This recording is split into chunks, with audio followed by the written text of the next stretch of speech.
يا سلام بقى يا جدعان. الواحد لو يشتغل مع عميل من الخليج مثلا يجيب بقى شوية فلوس كده حلوين. 20 فل. جرافيك ديزاينر وبتدور تجيب عملاء من الخليج بس مش عارف تبدأ منين. الموضوع مش عشوائي زي ما انت متخيل، وما تقلقش هو برضه ماهوش صعب، هو محتاج بس خطوات معينة تمشي عليها، وانا هقولك الخطوات دي ووقتها هتقدر تجيب عملاء من الخليج بكل سهولة. انا كمال وحيد جرافيك ديزاينر وجاي اقولك على اللي فيها. يلا بينا. في البداية انت محتاج تعمل بروفايل على مواقع الفريلانسر زي اب وورك وفريلانسر وفايفر والمواقع الاجنبية دي، واهتم انك تضيف عينات من شغلك يكون ليها طابع خليجي. ده هيسهل على العملاء في الخليج ان هم يتخيلوا شغلك على برانداتهم. وكمان خليك متواجد على منصات عربية للشغل زي خمسات ومستقل، وخلي البورتفوليو بتاعك ابجريد اول باول. تاني خطوة وهي انك تتعلم ثقافة المنطقة. ثقافة الخليج ليها طابع خاص، ففهمك لثقافتهم وتوجهاتهم هو ده اللي هيميزك عن غيرك. حاول تكون ملم بالخطوط والانماط اللي بيحبها العملاء بتوع الخليج، زي استخدام الخطوط العربية والزخارف والحاجات اللي لها طابع عربي اصيل دي. واهتم دايما بالتفاصيل الصغيرة زي الالوان مثلا، ليها معاني كتير. تالت خطوة انك تكون نشط على منصات السوشيال ميديا اللي بيهتموا بيها، بمعنى ان السوشيال ميديا في الخليج نشطة جدا، فحاول تركز على انستجرام وسناب شات ولينكد ان واكس، لانهم من اهم المنصات اللي بيجتمع عليها المصممين او الناس اللي محتاجه مصممين والشركات الكبيره. رابع خطوه اعمل محتوى يستهدف السوق الخليجي، زي تصميمات مستوحاه من مناسبات خليجيه. يعني مثلا عندك اليوم الوطني جاي اهو، فممكن تعمل محتوى عليه او تصميمات لليوم الوطني مثلا، ده هيجيب لك عملاء.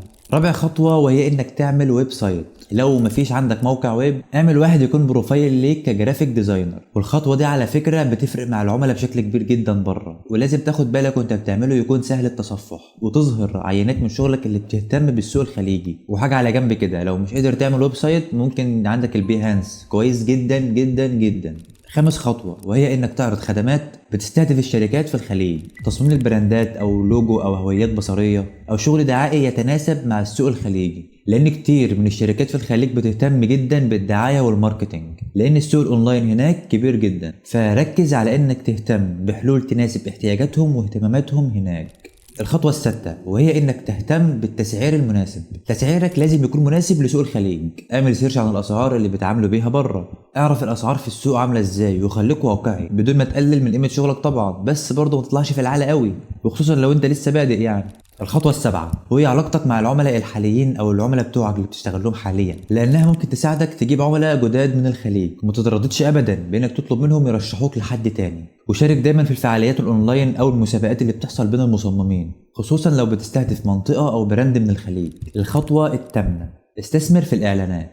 لو تقدر انك تعمل اعلانات ممولة للسوق الخليجي سواء على السوشيال ميديا او على جوجل، اعمل كده في اسرع وقت واستهدف الجمهور المناسب لتصميم الجرافيك. وفي النهاية فهمك للثقافة والتواصل مع العملاء بشكل واضح هو ده السر، وانك تكون فاهم بتعرض شغلك فين وازاي ومع الجمهور المناسب، هو ده اللي هيساعدك توصل للعملاء اللي بتدور عليهم. وبس كده اكون خلصت فيديو النهارده. ولو عندك اي اقتراحات او اي حاجه تقدر تفيدنا بيها ما تبخلش بيها علينا في الكومنتات. وما تنساش لو الفيديو عجبك اعمل سبسكرايب هنا على القناه عشان تشوف كل الفيديوهات اللي جايه، واعمل لايك مهم جدا، لان كل ما تعمل لايك كل ما الفيديو يوصل او ينتشر لناس اكتر. كان معكم كمال وحيد وسلام.